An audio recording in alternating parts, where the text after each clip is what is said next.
Alors, on continue sur le théorème de Pythagore. Et là, on va voir un autre exercice. Ok, encore une fois, le vocabulaire. On a dit que Pythagore ne s'applique que triangle rectangle. Et puis, le triangle rectangle, la base et la hauteur sont les cathètes. Ok, et puis l'hypoténuse, c'est le plus long côté. Si je cherche l'hypoténuse, je dois faire la règle de l'hypoténuse avec un plus. C'est au carré est égal à a au carré plus b au carré suivi de la racine carrée. Si je cherche les cathètes, c'est a au carré est égal à c au carré avec un moins. Et puis la racine carrée, la cathète A, la cathète B, la même chose avec un moins. Et puis je fais la racine carrée. Alors maintenant, regardons un autre exercice. Ici, j'ai un exercice ici. C'est un seul triangle. Mais là, dans les autres vidéos, je vous ai dit que pour Pythagore, on doit toujours avoir soit les deux cathètes pour résoudre un triangle rectangle, ou bien on peut faire quelque chose dans un triangle rectangle, soit qu'on doit avoir cathète et cathète, cathète, cathète, ou bien cathète, hypoténuse. Donc je dois connaître soit les deux cathètes, soit le cathète et l'hypoténuse. Dans ce cas-là, non. On connaît que l'hypoténuse ici. Premièrement, je vais nommer mes côtés. Ça, c'est la cathète A. Ça, c'est la cathète B. Et ça, c'est l'hypoténuse. Parce que les cathètes, c'est la base et la hauteur. Donc, ceux qui touchent l'angle droit, ça, c'est l'hypoténuse. Si je fais A égale, B égale, C égale. Ben, est-ce que je connais A? Non.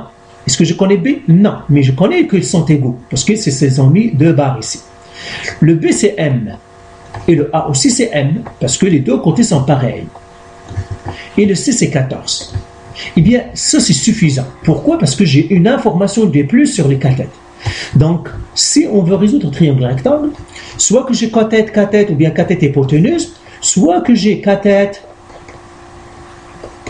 plus info, une autre info, soit que hypoténuse plus info.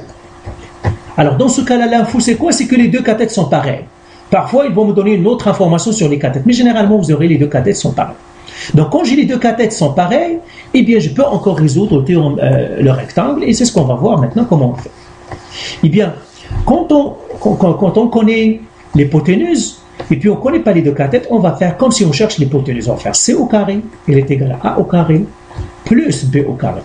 On ne va pas écrire la règle du cathète. On utilise tout simplement la règle de l'hypoténuse. Et là, je vais remplacer par les informations que je connais. Est-ce que je connais le C? Oui. C'est 14, je mets entre parenthèses, au carré. Est-ce que je connais le A? Non, mais il s'appelle M. Donc j'écris M au carré, plus. B, est-ce que je connais B? Non, mais il s'appelle M. Je mettrai M au carré. Et là, je dois faire de l'algèbre. Ok, premièrement, je peux calculer 14 au carré avec ma calculatrice. Donc la première chose, je vais faire parenthèse 14 exposant 2.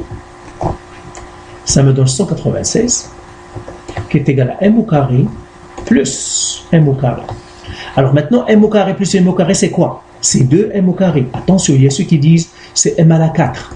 Non, ce sont des termes. C'est comme si j'ai une boîte plus une boîte. Ça me donnerait 2 boîtes. Est-ce qu'il y a un plus? M au carré plus M au carré. C'est comme ça, c'est une boîte plus une boîte. Ou bien une voiture plus une voiture. Ok? Alors ça me donnerait 196 est égal à 2 fois M au carré. 2 M au carré, c'est un fois ici. Parce que j'ai M au carré plus M au carré.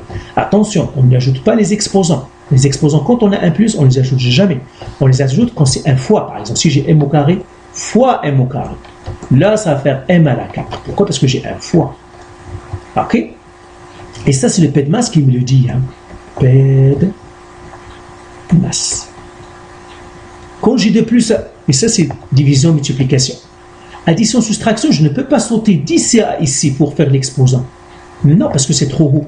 C'est d'ici à ici que je saute. Là, c'est division, multiplication, c'est plus proche de l'exposant. Ça, c'est un truc, mais faites attention pour votre algèbre. Hein? Parce que sinon, vous n'aurez pas la bonne réponse. Maintenant, qu'est-ce que je dois faire? J'isole la variable. Ma variable, c'est quoi? C'est le M au carré. Eh bien, qu'est-ce que je dois faire? Eh bien, puisque j'ai un fois, 2 fois, eh bien, je dois faire le contraire. Donc, je dois diviser par 2 et je dois diviser par 2. Donc, si vous avez de la misère à isoler la variable, vous revenez à votre cours de isoler la variable. Alors là, maintenant, je fais 196 divisé en 2 est égal à 98 qui est égal à M au carré. Parce que les deux vont partir, il ne reste que M au carré. Qu'est-ce que je dois faire? La racine carrée encore, la racine carrée. Parce que le contraire de A à la 2, c'est la racine carrée. Et là, j'écris M est égal à. Et je fais racine carrée. Ça, c'est racine carrée de la réponse qui me donne 9,8999. En fait, c'est 9,9. En fait. 9,9. Et là, j'écris mon M est égal à 9,9 cm. Voilà. Et puis là, on a trouvé le côté. Donc, quand vous avez un triangle, mais dont les cathètes sont égales, c'est ça votre démarche, ça, donc vous devez l'ajouter à votre mémoire ou la pratiquer parce que vous en aurez beaucoup comme cela. Voilà pour cet exercice.